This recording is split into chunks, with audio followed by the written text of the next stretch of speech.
Good morning. I'm here to discuss focus group discussion or FGD. Focus group discussion is an effective tool in obtaining or collecting information and also for understanding human behavior. In an FGD, a small group of 6 to 12 persons are gathered together to discuss topics on a study agenda. The participants in the FGD share common characteristics such as sex, age, social status, or marital status that defines them as a member of a target subgroup. These commonalities help the participants feel comfortable in sharing their ideas and thoughts with each other. It is important that the participants do not feel that there is a member in their group that is superior above the others. In a focus group discussion, a moderator leads the discussion by asking questions. An observer, as you can see here, records the FGD, takes down notes, and assists the moderator. Other field members may also help or assist in the preparation and also in the discussion proper. There are 8 steps in conducting an FGD. The first one is to plan the entire FGD. It is important that all of the steps in the FGD must be planned carefully. These steps include the study design, the selection and training of field members, the collection of data, the analysis, as well as the construction or making of the reports. Also, it is important that interventions be planned carefully so that the FGD will run smoothly. Other materials needed for the FGD must also be planned and prepared. It is also important to determine whether a resource person will be needed in the FGD. The factors affecting the decision of whether or not to get a resource person is affected by the following factors. First, the size of the project. Second, the resources available. And third, the experiences of the field members with FGD. If the field members have previous experiences with a similar study, the role of the trainer will be minimal. The second step is to determine what types of groups are needed. A common method in selecting participants is purposive sampling, wherein the basis of the selection is who can give the information needed for the FGD. A screening questionnaire can be used in order to separate participants into groups. The number of participant groups is determined by the purpose of the study. In an FGD, it is never enough to conduct just a single FGD per topic per group. Why? Because it is important that the results of the studies be verified. This can be done only if there are 2 or more studies conducted. Also, for easier facilitation of the FGD, the number of members per group must not be less than 4, but not more than 12. The number of groups per session must be determined by the purpose or the objectives of the study. The prospective participants can be contacted via phone, email, or personal contact. The third step is to select a moderator, an observer, and a field team. The moderator must have excellent communication skills and leadership skills, as he or she will lead the discussion in the FGD proper. The second person in this FGD role is the observer, and he must be trained on how to be objective in recording the discussion and also in observing nonverbal signals or responses. Other field members such as translators and assistants may be recruited as needed. The fourth step is to develop a moderator guide and the format for recording processes. The structure of the questions must be based on the information needed to be obtained from the topic, as well as the characteristics of the target groups. Questions must be structured so that more information can be obtained rather than to suggest the answers to the questions themselves. It is also important that the direction of the question be from general to specific. The wordings to be used in the questions must be simple and easy for the participants to understand. It is also important that the wordings be guided so that more information can be obtained from the responses, and also to prevent situations which will cause the participants to feel guilty or embarrassed. Yes or no questions must also be avoided since they do not encourage a healthy discussion. The fifth step is to train the field team and to conduct a pilot test. The team's ability to perform well in the FGD depends on their previous experience and on how they are trained for a particular study.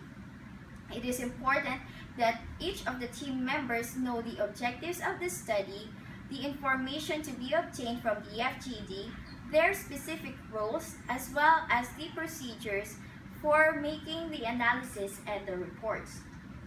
Role-playing can be done in order for the field members to practice the techniques in FGD.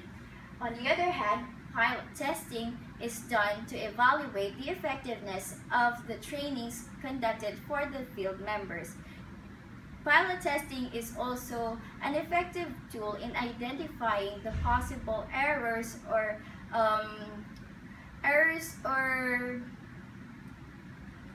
interventions that will be needed in the actual FGD. The problems that may arise in the FGD will most likely be shown by the pilot testing. The results of the pilot test will be used to improve the FGD guide further. The sixth step is to prepare for individual FGDs. The first thing to prepare is the site. The site must be accessible for all of the field members as well as for the participants. The second thing is the date and time. The date and time must be convenient for the participants. The third to prepare for the FGD is the checklist. It is important that a checklist be made so that there will be no equipment or material left out or forgotten on the day of the FGD. The seventh step is to conduct the FGD. On the day of the discussion, it is important that the field members arrive at the location before the participants get there. The moderator at the start of the discussion will introduce himself and then give the objectives of the study, the ground rules, and make the participants feel comfortable. In a warm-up exercise, the participants will introduce themselves to each other. In the discussion proper, the moderator must work hard in order to have a healthy discussion. He or she must encourage the participants to share their ideas and thoughts with each other, as well as for them to communicate well. A moderator may also opt to give pauses so that the participants will have time to think about the topic and about their answers. He or she may also give probe questions so that he may clarify some points. In the last 5 to 10 minutes of the discussion will involve a wrap-up wherein the identifying theme of the group will be recapped and summarized. Debriefing sessions is also important and must be conducted regularly so that you will have a monitoring whether or not the objectives of the discussions are met. In the debriefing, the objective is that you will know whether the discussions are providing information needed to satisfy the objectives of the study. The information may be recorded through note-taking. It is important that every response be recorded, and that includes the nonverbal feedback from the participants. Since note-taking, or rather the transcribing of an entire 60 to 90 minutes discussion will be difficult, recording such as video or tape recording may be used to assist in the note-taking. The said recordings will serve as a permanent record of the FGD. At the same time, if there are things to be clarified, the recordings may be viewed or listened to repeatedly. The last step is to analyze and interpret the results of the FGD. The analysis begins not on the end of the FGD, but when the team enters the field. It continues and ends until the final report is completed. It is important to note that the amount of analysis depends on the objectives of the study, the design of the study, and the amount of conclusion that can be drawn from the available information. Reports include field notes and debriefings, session summaries, and transcripts. These reports must be done in an orderly manner and based on the format given by the FGD guide.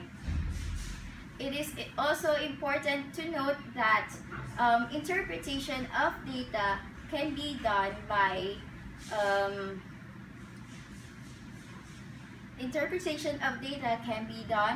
by explaining the findings based on the questions to be answered or based on the problem. Now, a useful tool in the record making is the logbook, wherein you can organize your transcribed analysis, and based from the records in the logbook, you can make a report in an easier way. Based on the findings of the discussion and based on the discussion findings, recommendations for development or planning and development of interventions can be made. With proper planning, adequate preparation, and adequate training of field members, an FGD can be an effective tool in collecting information from target groups. An FGD can help us better understand the hows and whys of human behavior. Thank you.